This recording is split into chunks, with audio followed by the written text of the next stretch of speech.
You're dating someone new. Things are going great. They smell good, they text back fast, they laugh at your jokes, even the one about the horse walking into a bar. But then it happens. They say yum yums instead of food or aggressively clap when a plane lands, and bam!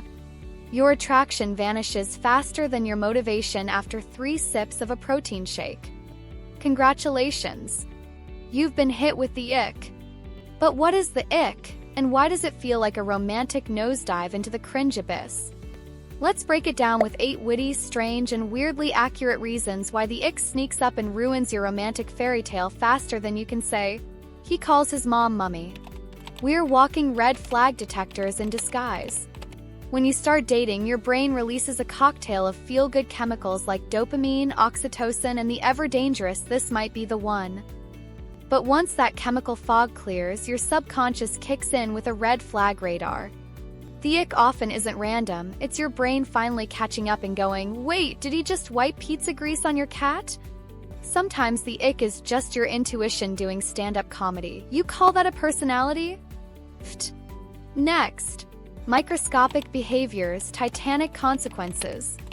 Let's be honest, most icks are tiny.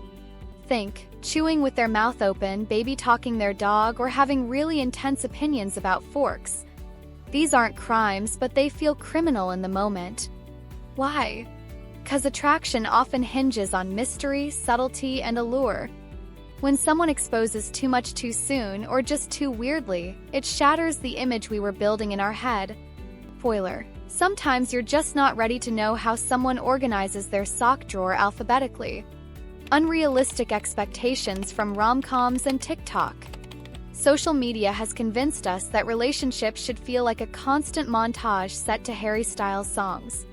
So when reality shows up in the form of someone using baby wipes for everything or quoting Shrek too often, we get whiplash. The ick is often the result of comparing real people to curated fantasy. Listen, no one's Ryan Gosling in real life. Even Ryan Gosling probably has weird laundry habits. The intimacy acceleration problem. Weird truth. The closer we get to someone, the more we see them as a full human, and full humans are messy. The ick usually appears when vulnerability increases. Maybe it's their morning breath, their weird shower playlist, or the way they say "pupper."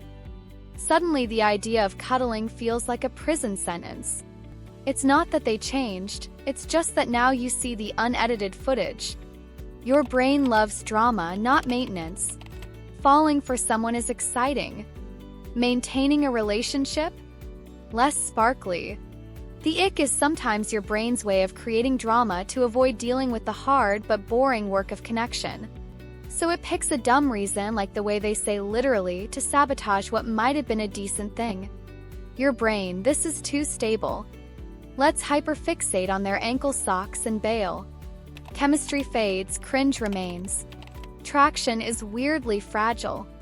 What once made you swoon, like their quirky laugh, can quickly mutate into something that makes your soul try to leave your body. This is called misattribution of arousal. Early chemistry tricks us into seeing flaws as cute. When that fades, those same quirks turn from funny to gross. Romantic chemistry, powered by lies and adrenaline since the dawn of dating apps. You might be avoiding real intimacy, yes you.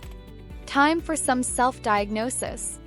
Are you catching the ick with every person you date? Do they go from Greek god to goblin after one minor misstep? You might be using the ick as a defense mechanism to avoid vulnerability. It's easier to say "he breathes too loud" than "I'm afraid of getting hurt again." The ick is a great escape route for commitment phobes. It's not me, it's your weird hand gestures. Sometimes people are just icky. Look, sometimes it's not deep. You didn't overthink it. They just really did try to rap at karaoke or have the audacity to say, "Let's split the bill, but can you cover mine for now?"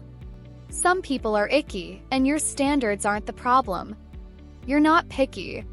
You just have taste.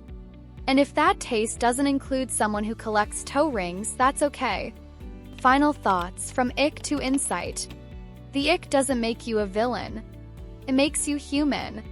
Our brains are hardwired to scan for traits that align with our values and preferences. Sometimes the ick is just a fleeting feeling. Other times it's your inner self screaming, "Run, you deserve better."